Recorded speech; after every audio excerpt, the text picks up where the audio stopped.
Today we're talking to Professor John French from University of East Anglia about the now multi-award winning Enterprise Centre. It was an exceedingly complicated project, but can we go right back to the start for a moment, and can you remind me of your original vision and passion for this project? Yes, well thanks Ed. Well, the project started back in 2007 with the vision to create the ultra low carbon building that was also very low energy in operation. So we wanted bio-based materials, we also wanted low embodied energy, so that it would be almost like an exemplar of the future in architecture and design and development, so that people could see, well, you know, if the University of East Anglia can do this, this is leadership, environmental leadership for others to follow.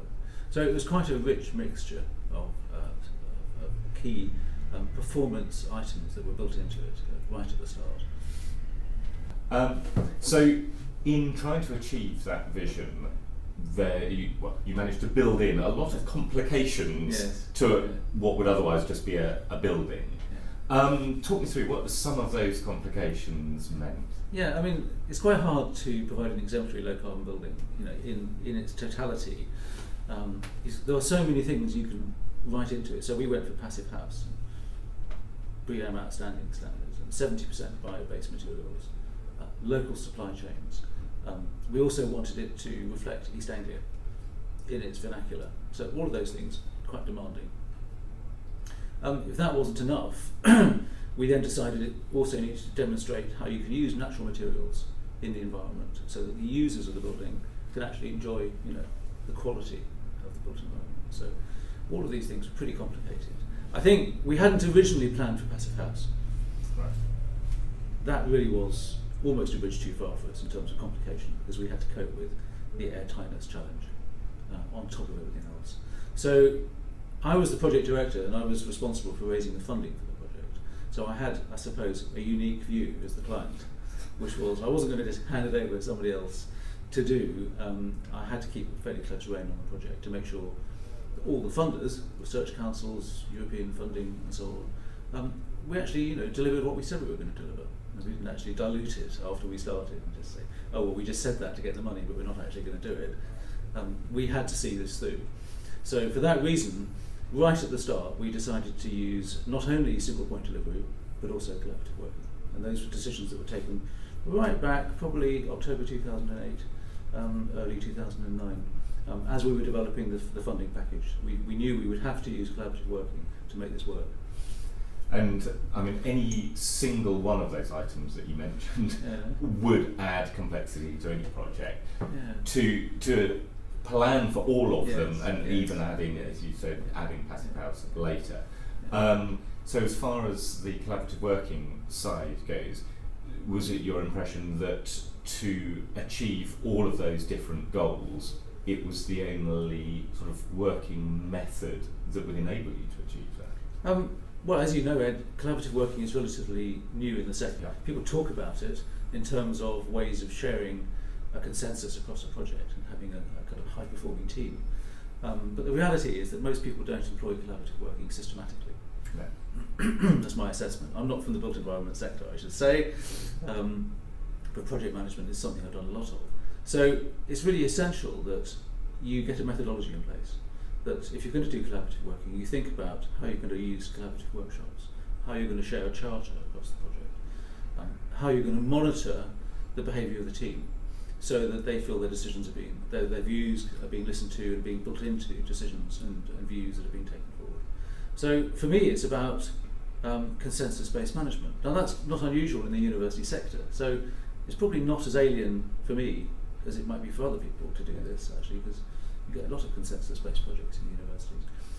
But it's certainly atypical in the university construction sector. And looking back to sort of one of those very, very early workshops and trying to ascertain that the team objective sitting in the middle of this, and working through it, that really did become real to the whole team, didn't it? It did. It did. Yeah. This was going to be the exemplar low carbon building. Right. And I mean, how important was, do you think, that combined vision was when sticky moments came, when the challenges started to ramp up? I think it's absolutely key to hang on to your core objectives, and for the whole team to protect those, not just the project director. Yes. Because when that dreaded thing called value engineering starts, when you realise you can't actually do it on the price that you thought you could, and you're dealing with quite tricky commercial discussions, that's at the point where you really do fall back on the broader value set of the wider team, because it's not just the project director who wants to protect the project; it's the whole team. Yes. So there may be a few QSs in there who don't care less, but generally speaking, they're outnumbered by the rest of the collaborative team. They do, yeah. And so the common good prevails. Yeah. That sounds a bit banal, doesn't it? But it's true. But what's also interesting is you can't always tell when you're looking down on a project as the project director what the issues are inside the project. You can't always see those. Yeah. People don't necessarily tell you to your face what's going on. So the use of collaborative working with a software system like Radar enables you to get an insight on a regular basis as to what the key issues are. Yeah. And so that is very valuable. And the anonymous process of collecting data, analysing it, and seeing the trends month on month is absolutely invaluable. So, other than that side, so the monitoring, the behavioural side, any sort of key learning steps as part of the project that you've taken away that you're likely to apply going forwards in other things that you're doing? Well, key learning steps: always stay true to the original vision. I would say don't allow it to be changed. Follow your instincts, but don't just do it. Don't just follow your instincts in the absence of data, good data.